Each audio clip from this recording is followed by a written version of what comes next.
Je vous salue dans le merveilleux nom de Jésus et je prie que la paix que le Saint-Esprit donne puisse remplir vos cœurs. Nous prions ensemble. Père, je te dis merci.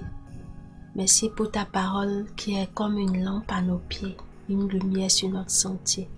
Je prie afin que ta parole que nous allons écouter aujourd'hui puisse éclairer nos ténèbres. Oui, parle-nous et transforme-nous au nom de Jésus. Amen. Aujourd'hui, nous allons découvrir dans la parole de Dieu cette force que Dieu a mis en nous pour nous aider à surmonter toutes les formes de tentation. Et je vous demande d'ouvrir vos Bibles dans 1 Corinthiens, le chapitre 10 et le verset 13. Toutes les tentations que vous avez rencontrées étaient normales pour des hommes et des femmes. Dieu est fidèle et il ne permettra pas que vous soyez tentés au-dessus de vos forces. Quand vous serez tentés, Dieu vous donnera la force de le supporter et le moyen d'en sortir. Ces mots sont des mots de l'apôtre Paul. Et dans ce chapitre 10 de Corinthiens, il rappelait comment les Israélites ont été conduits par Dieu lui-même dans le désert, comment Dieu a pris soin d'eux avec amour et comment sa colonne de feu et sa nuée les dirigeaient nuit et jour, comment ils ont pu être témoins de grands miracles et comment malgré tout cela, ils sont quand même tombés. Et Paul avertissait les Corinthiens en leur disant que s'ils croient être debout, alors qu'ils prennent garde de tomber. C'est là que le verset 13 vient et nous donne une merveilleuse promesse et j'espère que vous avez remarqué cette promesse.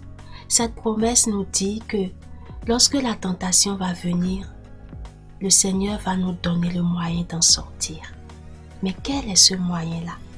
Si nous sommes d'accord que Dieu ne manque jamais d'accomplir ses promesses, alors pourquoi bien des fois nous paraissons faibles devant la tentation et nous tombons dans le péché? Je vous propose de lire avec moi un verset de Timothée. Il s'agit de 2 Timothée 1,7. Car l'esprit que Dieu nous a donné ne nous rend pas timides. Au contraire, cet esprit nous remplit de force, d'amour et de sagesse.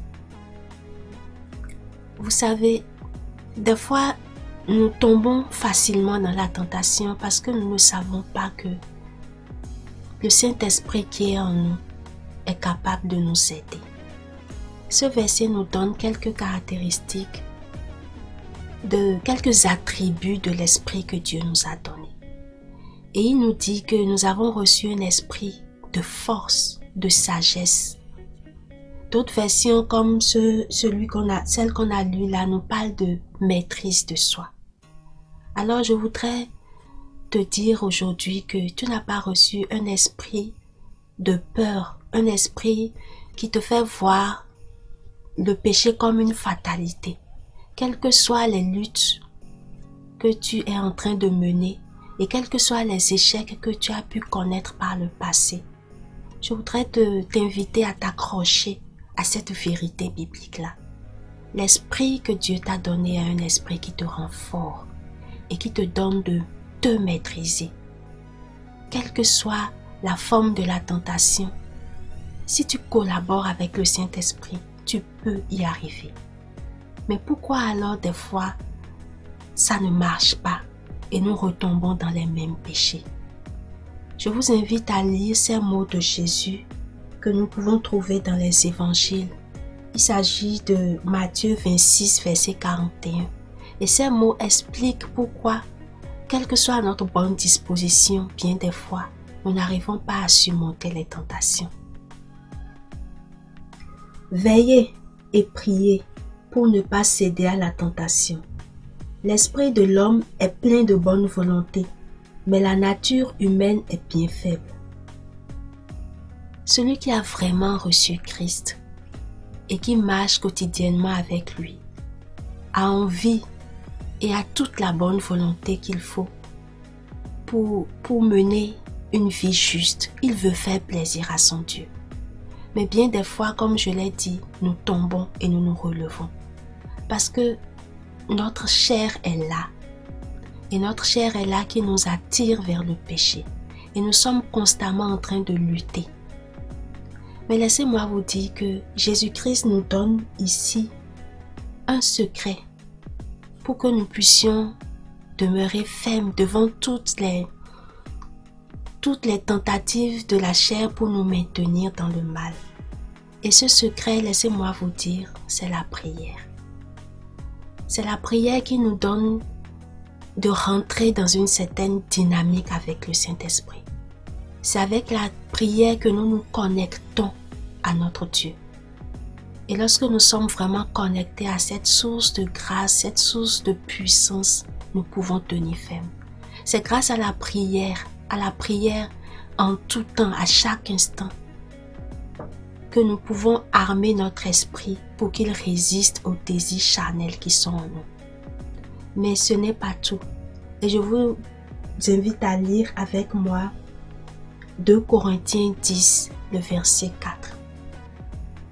Car les armes avec lesquelles nous combattons ne sont pas simplement humaines. Elles tiennent leur puissance de Dieu qui les rend capables de renverser des forteresses. Oui, nous renversons les faux raisonnements ainsi que tout ce qui se dresse présomptueusement contre la connaissance de Dieu. Et nous faisons prisonnière toute pensée pour la mener à obéir à Christ. Vous êtes d'accord avec moi que le péché naît d'abord dans le cœur. Ce sont nos mauvaises pensées qui nous conduisent au péché lorsque nous ne les arrêtons pas.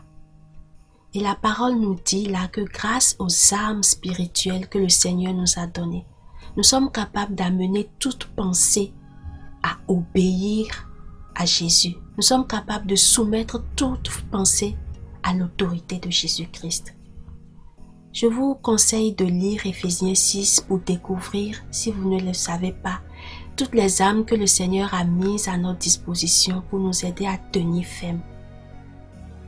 Et je voudrais là maintenant attirer votre attention sur 2 armes principales. Il s'agit de la parole, qui est l'épée de l'esprit, et de notre bouclier, qui est la foi.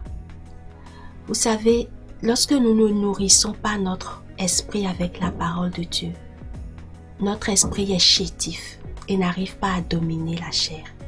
Et lorsque nous ne nourrissons pas notre esprit avec la parole de Dieu, l'ennemi nous ment et nous tombons facilement parce que nous ne sommes pas remplis de la vérité de la parole. Alors si vous voulez profiter de cette force que Dieu a mise en vous, qui est là, qui est dormante et qui attend seulement que vous l'activiez par la prière, par la lecture de la parole et par l'exercice quotidien. C'est que Dieu vous a donné des armes et vous avez besoin de vous exercer avec ces armes-là. Si vous voulez résister, alors plongez vos regards dans la parole et demandez au Saint-Esprit de vous aider à comprendre les armes qu'il vous a données et à les utiliser pour vaincre toutes les tentatives de l'ennemi. Et nous prions ensemble. Père, nous te disons merci parce que nous voyons maintenant que le péché n'est pas une fatalité.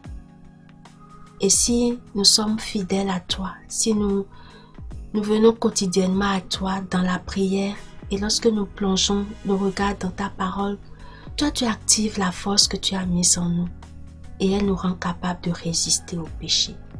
Aide-nous dans notre faiblesse, à grandir dans notre marche avec toi, à prier constamment et à utiliser les armes que tu nous as données. Merci pour cette force que tu as mise en nous. Au nom de Jésus. Amen.